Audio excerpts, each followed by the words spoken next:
நம்ம தலைவர் super star Rajinikanth அவர்களுடைய மெகா பிளாக்பஸ்டர் திரைப்படமான மனிதன் திரைப்படத்தை மீண்டும் ரிலீஸ் பண்ண போகிறாங்க.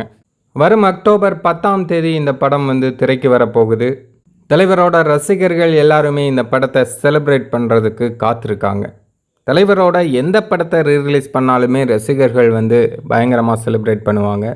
அதுலேயும் தலைவரோட நிறைய படங்கள், அதாவது 80s 90s படங்கள்லாம் அந்த காலகட்டத்தில் நம்ம ரசிகர்கள், இப்போதுள்ள ரசிகர்கள் தியேட்டரில் பார்த்துருக்க வாய்ப்பு இல்லை. அதனால் இந்த மாதிரி ரீரிலீஸ் பண்ணும்போது தியேட்டர் அனுபவத்தை இப்போ உள்ள தலைவரோட ரசிகர்களும் உணரணும் அப்படிங்கிறதுக்காக இந்த படத்தெல்லாம் ரீரிலீஸ் பண்ணுறாங்க. அது ரொம்பவே மகிழ்ச்சியான ஒரு விஷயந்தான்.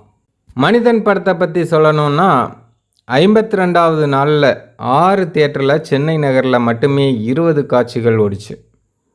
அதே சமயம் வெளியான கமல்ஹாசன் அவர்களுடைய நாயகன் திரைப்படம் சென்னை நகரில் ரிலீஸே 4 தியேட்டரில் தான், அதுவும் 14 காட்சிகள் தான்.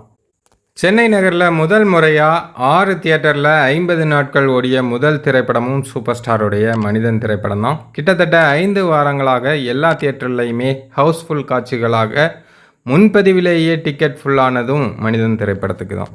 இப்படிப்பட்ட ஒரு மெகா பிளாக்பஸ்டர் திரைப்படத்தை தான் இப்போது ரீரிலீஸ் பண்ண போகிறாங்க. அதையும் கொண்டாடுறதுக்கு தலைவரோட ரசிகர்கள் தயாராக இருக்காங்க.